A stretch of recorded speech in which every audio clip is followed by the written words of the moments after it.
राज्याचे उपमुख्यमंत्री माननीय देवेंद्र फडणवीस यांच्या आदेशान्वये माजी नगरसेवक देवेंद्र कोठे यांचा पुणे लोकसभा मतदारसंघात प्रचार। पुणे लोकसभा मतदारसंघाचे भारतीय जनता पार्टीचे अधिकृत उमेदवार मुरलीधर अण्णा मोहोळ यांच्या प्रचारासाठी देवेंद्र कोठे व सोलापूर महानगरपालिका माजी महापौर श्री कांचना यन्नम यांनी भवानीपेठ, गंजपेठ आदी भागात पद्मशाली बांधवांची गाठीभेटी घेऊन प्रचार केले। बैठकीचे आयोजन करण्यासाठी उद्योजक पद्मशाली समाज उत्सव प्रमुख संजय मंचे यांनी पुढाकार घेतले। पद्मशाली पंच कमिटी भवानीपेठ सरपंच वसंतराव एमुल, ज्ञानेश्वर बोड्डू, मनीष अंदे, महेश चन्मल, रमेश सरगम, राजेंद्र आडफ, विलास मध्ये, गणेश शेरला, माजी नगरसेवक मनीष साळुंखे, चंद्रकांत मंचे, रवींद्र शिरसूल, क्रांती खांडरे, अनुराधा मंचे, लक्ष्मी कोंडा महिला पदाधिकारी उपस्थित होते।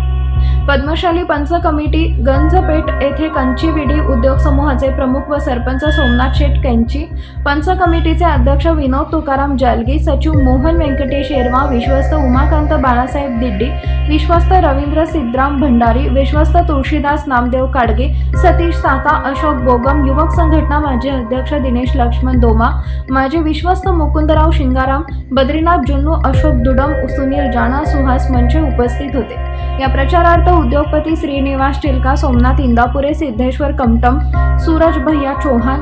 त्रिमूर्ती बल्ला, प्रवीण पेद्राम उपस्थित होते। प्रथमतः सर्वांना भगवान बावळा ऋषी महाराज यांच्या जयंतीच्या शुभेच्छा देतो। आज या ठिकाणी पद्मशाली पंच कमिटी पुणेचे सरपंच श्री एमुल काका, अध्यक्ष ज्ञानेश्वरजी बोड्डू काका,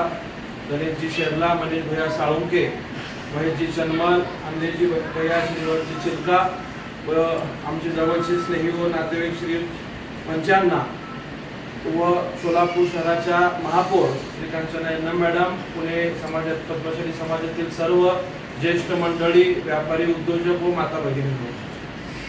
आता चन्मल भाईंनी सांगितलं की आम्ही 2-3 दिवस अगोदर आपल्यापर्यंत पोहोचलो असतो की जास्त मोठ्या प्रमाणात संख्येने आपल्याला सगळ्यांपर्यंत पोहोचता आलं असतं,